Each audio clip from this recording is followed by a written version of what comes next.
దేశంలో అత్యధిక శాతం ఉన్న మెజారిటీ హిందువుల పక్షాన భారతీయ జనతా పార్టీ ఖచ్చితంగా మాట్లాడుతుందని స్పష్టం చేశారు.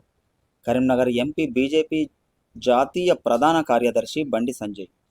కాంగ్రెస్, టీఆర్ఎస్ వాళ్లకు దమ్ముంటే ఒకవేళ అధికారంలోకి వస్తే అయోధ్యలో బాబ్రీ మసీద్ నిర్మిస్తామని ఓట్లు అడగండని సవాల్ చేశారు.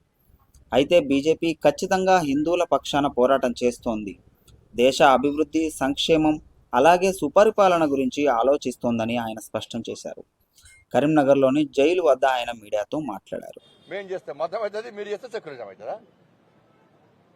పోటీ వాటి చేస్తారు కదా. మేము రామాలయం పక్కా 100% రామాలయానికి అనుకూలంగా మేము ఉన్నాం. మీరు ఉన్నారా? కాంగ్రెస్ పార్టీ చెప్పాలి. మీరు బాబ్రీ మసీద్ ఉందంటారా? ఆడ రామాలయం ఉందంటారా?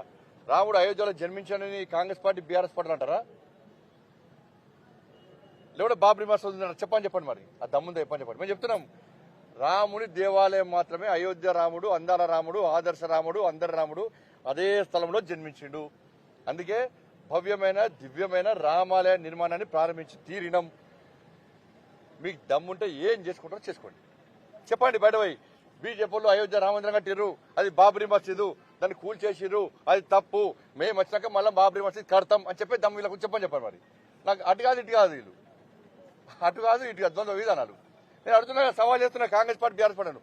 మీరు ఇంటింటికి తిరిగి మేము మా ప్రభుత్వాలు వచ్చిన వెంటనే, మీరు రావనుకోని వచ్చిన వెంటనే మేము తిరిగి బాబ్రీ మసీద్ కడతాము, రామాలయాన్ని తీసేస్తాము అని చెప్పే దమ్ములకుందా? మేము ఏం చెప్తాం, వాళ్ళు చేస్తున్నారు. అయోధ్యలో రామ మందిరం అభివృద్ధి మాట్లాడుతున్నాం, దేశం గురించి మాట్లాడుతున్నాం, రాజకీయాల గురించి కూడా మాట్లాడుతున్నాం. వాళ్ళు ఓరోలేంతనం అక్షింతల కార్యక్రమాన్ని ప్రజలు ఎంత భక్తి భావంతో, ఒక ధార్మిక చింతనతోని ఏ విధంగా స్వీకరించరో దాన్ని భరించలేరు. అందుకే రేషన్ బియ్యం అంటారు, బాస్మతి బియ్యం అంటారు, జై శ్రీరామ్ బియ్యం అంటారు.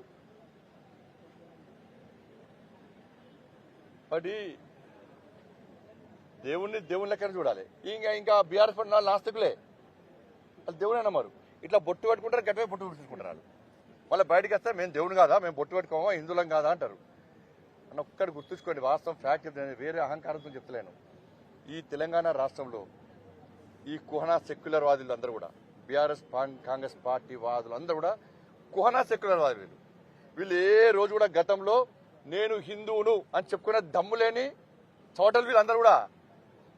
ఎవరైతే హిందువులు అని చెప్పుకోవడానికి భయపడ్డారో వాళ్ళందరితో గతంలో రాష్ట్ర ముఖ్యమంత్రి నుంచి ఇప్పటి వరకు కూడా వాళ్ళ అందరి నోటి నుంచి మేము హిందువులమే అని బొట్టు పెట్టించి చెప్పించిన ఘనత భారతీయ జనతా పార్టీ కార్యకర్తలేదు. 100% ఇది.